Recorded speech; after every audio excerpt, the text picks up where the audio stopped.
Good afternoon, everyone, and welcome to our Scale Up Stateside show, which is actually our first episode of 2024, where we're going to be looking back at the year that was 2023 and looking forward to the new year ahead, taking a deep dive into the staffing industry in the US to help our audience, our listeners, seize opportunities that are on the horizon this year. For those who haven't joined us before, I'm Amy Davies. I'm the Managing Director of PGC Group. We specialise in supporting recruitment firms expand to the US and also in providing employer of record services for their contractors and clients. Today, joining me on the show is no stranger to our Scale Up Stateside series, and he is a returning guest. So I'm excited to welcome back John Nurthen of SIA. Hi, John. Hi. Hello, everyone. Welcome back to the show. John is the Executive Director of Global Research and heads up the international research arm of SIA, Staffing Industry Analysts, as I'm sure everybody has heard of those guys before. I've heard John speak at numerous events and indeed on our show before, so it's really great to have you with us, John, as we help our audience kind of work out what the year ahead holds and what's in store for us all. So thank you so much for joining us. Well, thank you. Right, we've got a lot to get through in the next 30 minutes. We're going to be covering a lot in today's show, starting off with looking at the size of the global staffing market, how it performed in comparison to last year and in comparison with previous years, before taking a deeper dive into the US market and looking at the landscape, growing sectors and emerging trends for the year ahead. John, what would probably be really helpful for our audience is maybe if we just start by talking about the global market before we jump into the US and what you've seen really in terms of performance of 2023 compared to previous years. Yeah, well, it's been a pretty dreary global market, really. I mean, there aren't many safe havens. There are some of the emerging markets have been growing more strongly. The US market has been weaker than Europe. I'm talking about the staffing market. But really, the US market, the growth is affected by the fact that healthcare staffing grew so strongly in years before. Yeah. So it sort of exaggerates the trend when you're looking at if you're more interested in other segments outside of healthcare staffing. So yeah, I think when we spoke last year, Amy, I came up with the term everything is going to feel a little bit recession-y, even if it. You did? And I think that turned out to be pretty accurate. I mean, yeah. We don't seem to be having recessions otherwhere than I think Germany, but people are still worried about the fact that we might fall into a recession. But economies are trickling along okay, and we're hoping that 2024 is going to be a little bit better, almost like an inverse of 2023 with a perhaps a weaker start to the year, but we're keeping our fingers crossed that things are going to get a little bit better. Yeah, I think when we spoke this time last year, I can't believe that's been 12 months already, by the way. It feels like yesterday. But in our conversation, I remember at the beginning of the year, you guys were predicting what you were calling a moderate growth rate of 3% for the staffing market in the US. And you did use that term. It's very recession-y. And I've used that a few times after our conversation. And you also spoke about almost like this wait and see period. It was actually really difficult to predict the market at the beginning of 2023, and we wouldn't really know what was going to happen until we were 6 months in. So where we started the year with 3% moderate growth rate, do you want to talk us through actually where that finished and some of the reasons why? Yeah, so we update our forecast every 6 months. We have to do that because GDP jumps around so much. It's jumped around a fair bit. It sort of defied a lot of expectations that economists had at the beginning of the year. So we don't just look at GDP for our forecast, we look at other issues. But yeah, unfortunately, we think that the US market declined 10% in 2023. If you exclude just one part of the healthcare segment, the travel nursing, then the decrease was only 5.6%, so not bad. But US GDP last year was okay. It's 1.9%. And I say it's better than most economists thought. So the US economy has not been as bad as some people feared it might have been, but nevertheless, the staffing industry turned out to be not so good as we thought it might be if we go back 12 months ago. Yeah.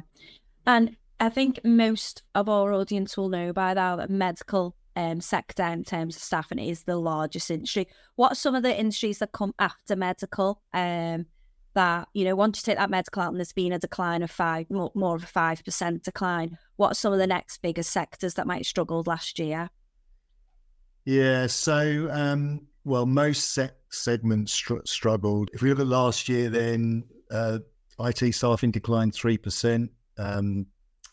Only three segments we thought grew: engineer and locum tenens. So that one part of healthcare and education. But we think that's going to turn around. So 2024, we're thinking that there's going to be modest growth for most of those segments. The only one that's still going to decline is healthcare, which we think will still have a slight decline of 3%. But as we've said, that comes off of the back of just phenomenal growth, a sort of a six-fold increase over recent years. Just extraordinary. Absolutely. And if we just step back and think about that global market space, what kind of share globally does the US have in comparison with other countries? Yeah, so we reckon the US market is worth about 225 billion. So that includes temporary staffing plus permanent placement, or direct hire, as they refer to it in the US. So that's 33% of the global market. So it's a big, important market. If you compare it to the UK's 8%. So and if we just look at the state of California, I think most people probably will that the state of California is a bigger economy than the UK. Yeah, I mean, I won't bore everyone because I went to California last year. So I talk about it a lot now, being there, about the sheer size of it and just how the fact that their main kind of factor to their economy is just the size of the population. And that's what's really driving their economy and obviously their overall GDP. Great. Okay. So just in terms of, so we know there was a decline. We know a lot of that decline was driven by the medical sector, specifically the travel and nurse segment, which we know had historic growth levels in 2021 and 2022. What are some of the projections that you're seeing for the year ahead? Yeah, well, as I mentioned, we are expecting good growth across most of the industry segments. One of the things that is happening at the moment that might be worth touching on, and we do a pulse survey in the US, which we're planning to launch in the UK later this year, actually. So hopefully some of the people listening in the call might want to participate on that so that we can all get better insights into what's happening in the UK market as well as the US. But we get insights into gross margin trends, bill rates, new orders, etc. And this comes out every month. The last one that came at the end of last year suggests that actually gross margins, most staffing firms think that that gross margins will improve, which is maybe a little surprising given the current environment. So they're a little optimistic, although if you're familiar with Americans, they tend to be optimistic anyway. So just because they think it's going to grow might not turn out to be the case. In terms of bill John, rates, come on, bit of positivity, John, come on. trying to be realistic.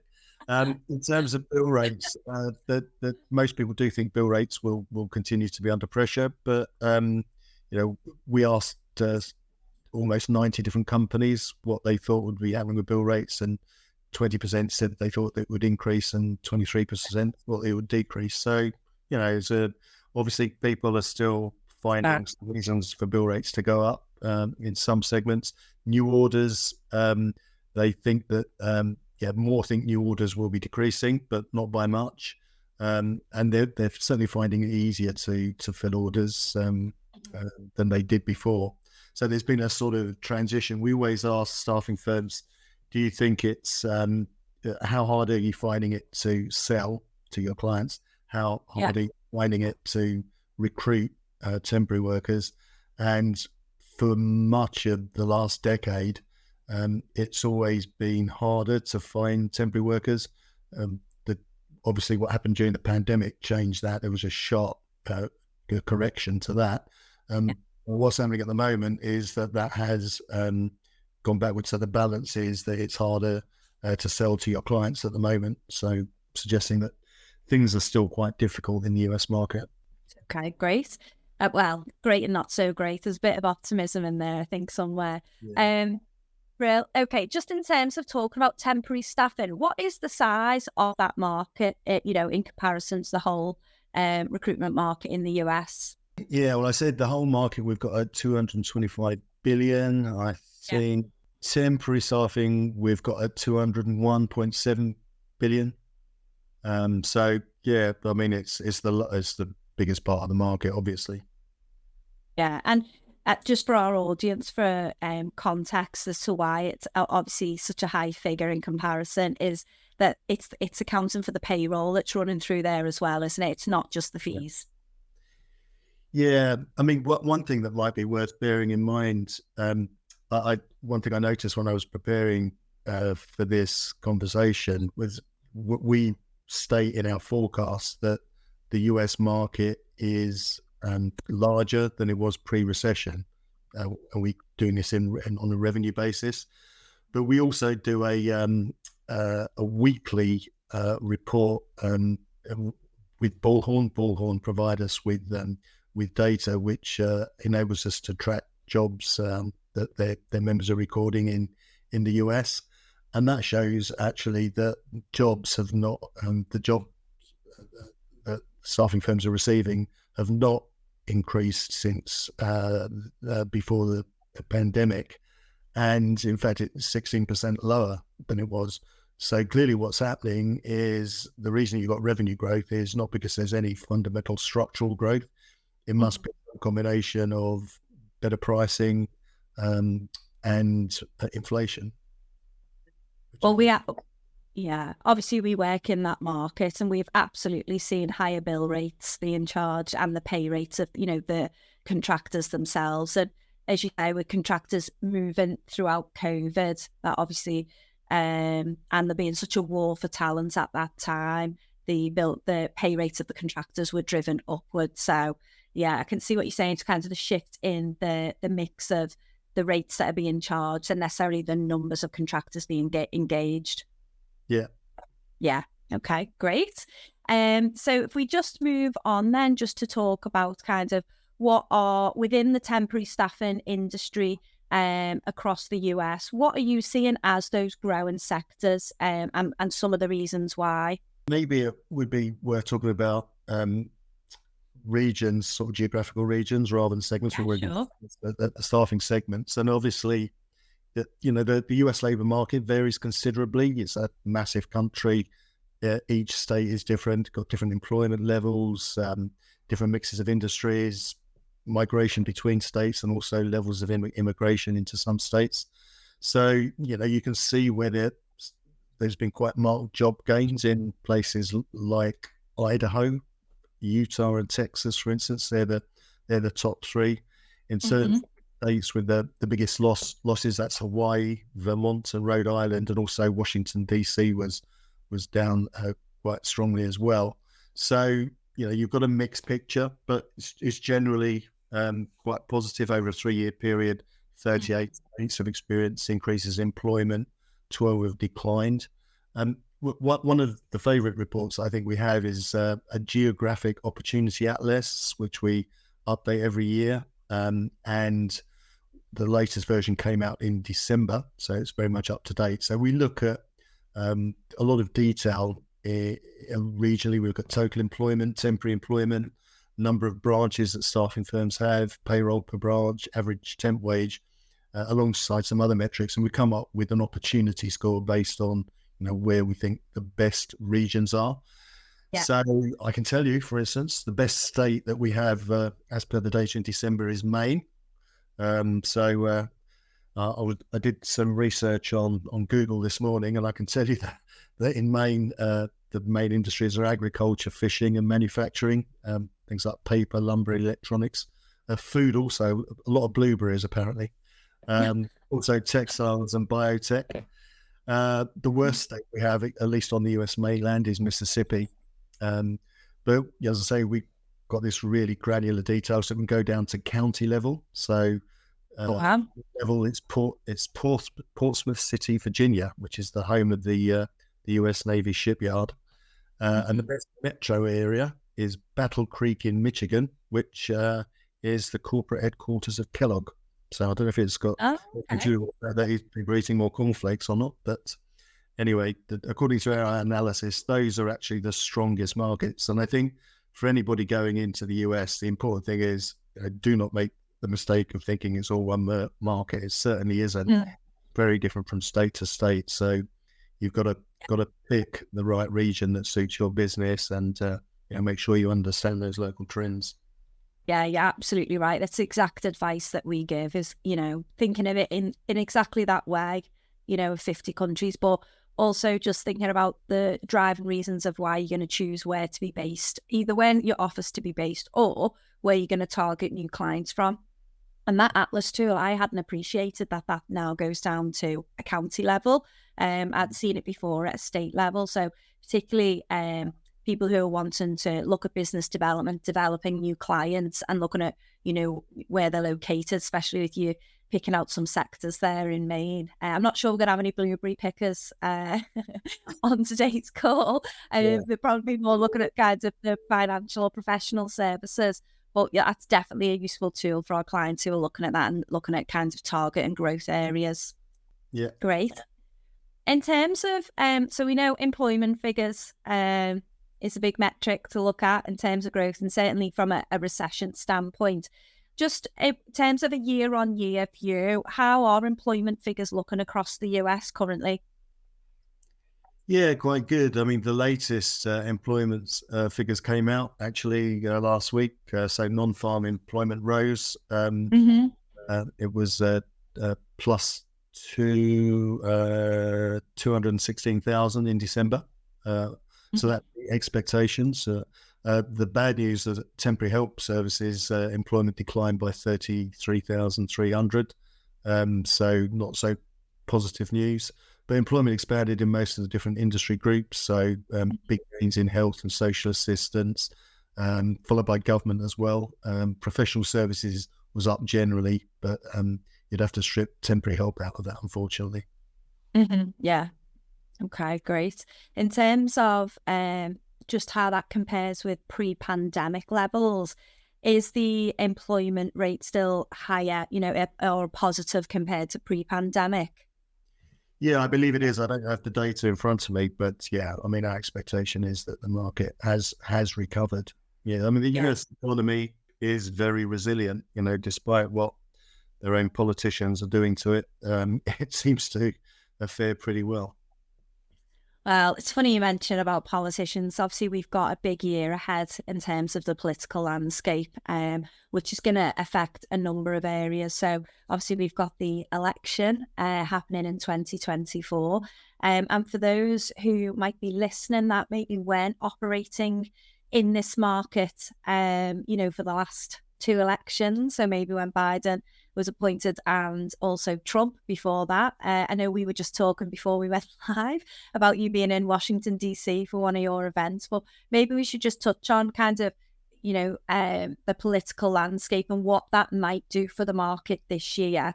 And then what the knock-on impact might also be. It's a long question, sorry, John. But what the knock-on impact might also be in terms of legislation for the country this year.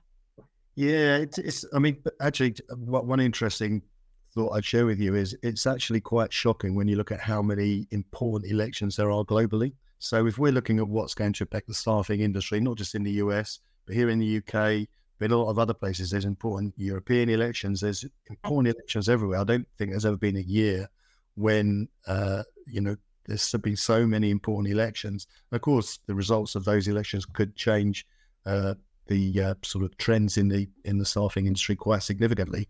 I think that they can be very disruptive in the US. That you'll be aware that there's a sort of long drawn out election cycle as candidates get selected. That's all going to lead up to the 5th of November when their election is, and who knows what's going to happen. I think US politics has been polarized. It gets polarized here in the UK, but it's probably even more extreme. Those on the left and those on the right don't see eye to eye on anything, it seems.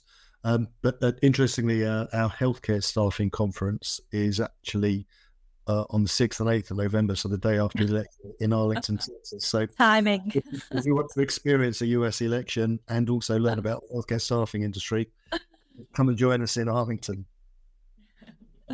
John was telling me before we started this session that he was in Washington, D.C. when Trump was elected and they were running an SIA event, and it was very heated, some of the debates, weren't they, John?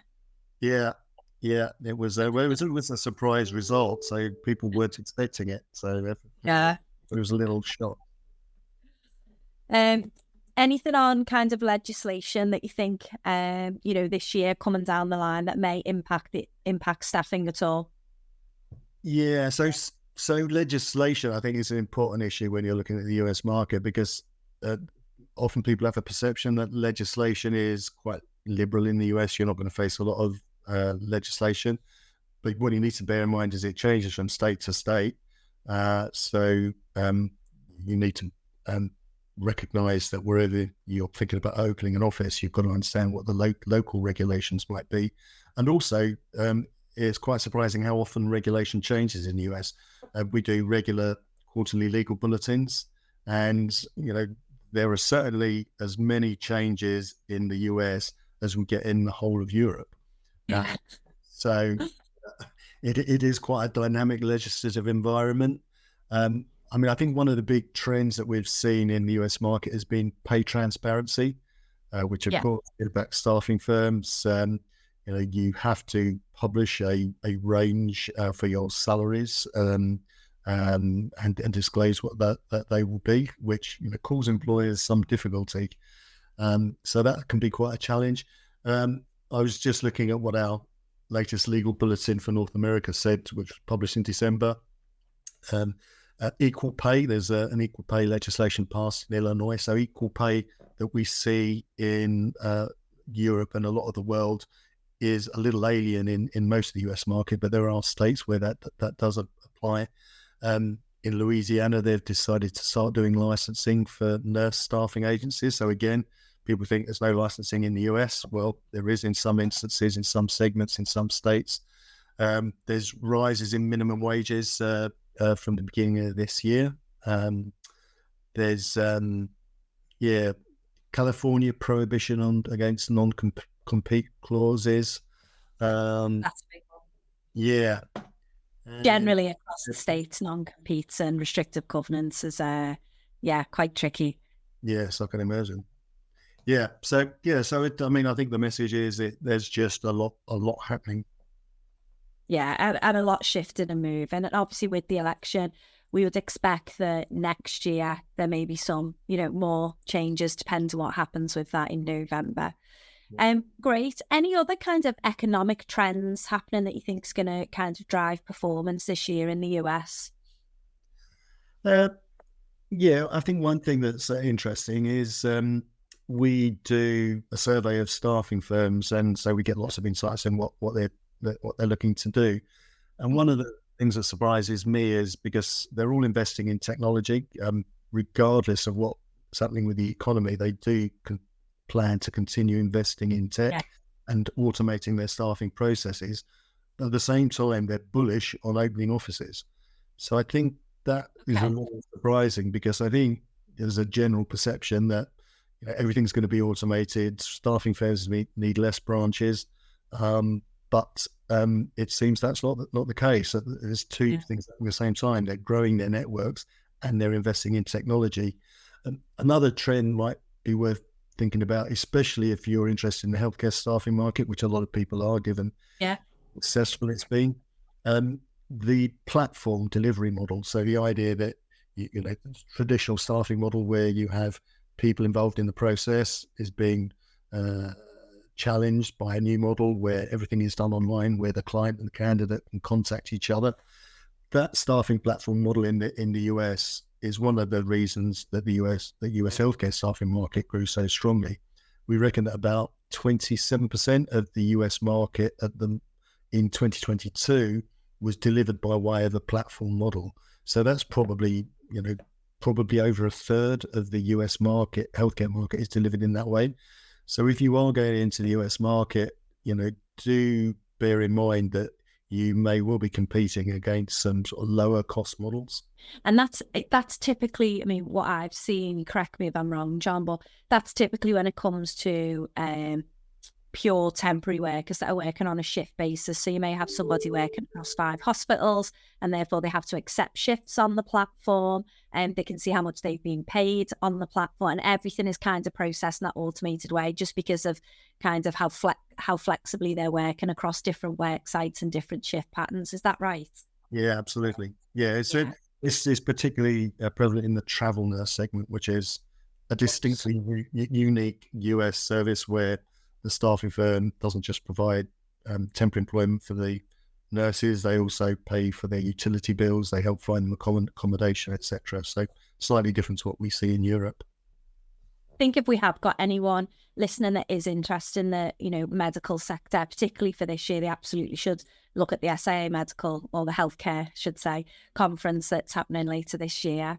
Yeah, I Great. mean, just on that quickly, Amy. I mean, it obviously it's a market that isn't doing that great at the moment off the back of its previous success, but I don't think you should think you've necessarily missed the boat, because if you look at the long-term demographics, it's the same in the US as it is here. There's an aging population, there's better medical treatment, so healthcare long-term trends are still very, very good. Just want to touch on something that you mentioned before as one of the trends that you guys are seeing, which is the opening of offices. So is that staffing firms just looking to expand their reach into other states? So they're looking at multiple offices and raising kind of brand reputation and awareness? Yeah, I think that's part of it. I think maybe what's also happening is what we've always said with this new online delivery model by way of platforms is that it's not necessarily replacing traditional staffing, but Yeah. what many companies are doing are offering clients a choice. They're realizing that some clients in some circumstances do want to contact them and have very minimal interaction. They're more than happy to self-serve, do it all online. Sometimes they do want their hands held. They want a more concierge service. So there's not a right or wrong. And I think the way that this is the way the industry is developing in lots of other segments as well. There's an online alternative. Use that if that's more convenient. There's an offline one as well. Use that if you prefer. So I think staffing firms are developing their businesses on that basis. They're not doing their traditional business and opening these platforms. They're developing both of these strands. Last year when we spoke, you mentioned about payment platforms. We've kind of covered that off today. You also spoke about AI and how that was going to obviously emerge last year. Have Yeah. you got anything on that, what you're seeing for this year, and any opportunities there might be around that? Yeah, well, when it came to AI, one thing we didn't know in January was just how excited everybody would get with generative AI.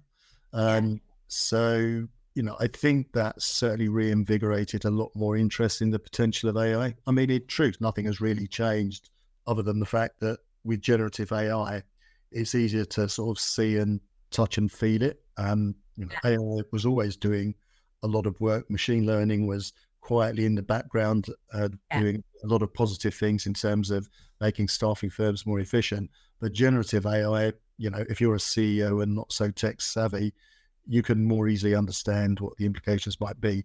So certainly the whole generative AI conversation, and this is true in the UK as well. We did our UK conference at the beginning of December, and no matter what session we had, what the topic was, everybody ended up talking about generative AI, even if it wasn't the main point of the that particular panel. So it's everywhere. So we obviously looking more deeply into that and what the implications might be. We're anticipating there's lots of positive implications for it, but there are also lots of things to be worried about as well, especially given the way that legislators are looking a lot more closely at AI now.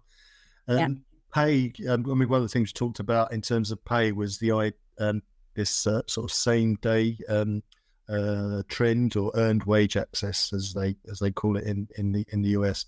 So there's been a tremendous growth in people, particularly in lower skilled jobs, being paid on a daily basis, and that's translated into the staffing industry as well. So a lot of the US agencies, such as Randstad and Kelly, I know, are giving their temporary workers the option to be paid on a daily basis.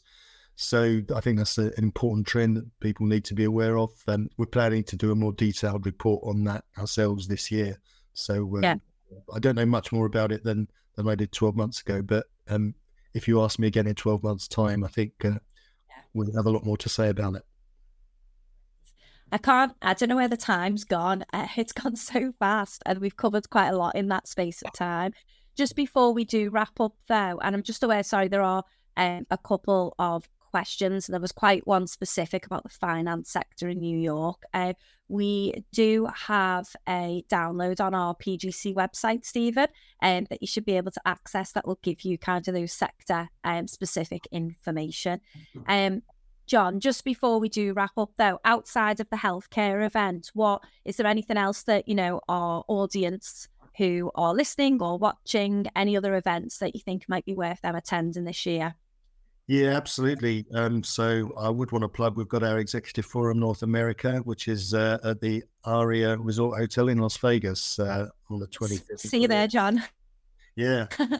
So, so if you're interested in the US market, obviously that's the perfect event to attend. We've got good early indications that we're going to have a lot of people attending. So if that's any sign of what the sentiment is in the market, it seems like things are still positive. Just in terms of questions as well, Amy, if people got any questions that we didn't manage to answer, then just drop me an email at jnurthen@staffingindustry.com. I'm more than happy to try and answer them for you. That's great. Really helpful. Thank you, John. Well, guys, that's a wrap on today's session. If you're excited by what you've heard, or you want to maybe understand more in general about the US market or sectors specific to sectors that you're going to be recruiting in this year, then please do reach out and get in touch. There will be a QR code at the end or a link on the screen that you can use to book a session in with me or one of the team at PGC. We'll be happy to run through it with you in more detail. John, thank you so much. We appreciate your time and your expertise and input in today's session. We really appreciate it. Thank you. Take care all. Thank you. Bye now. Bye.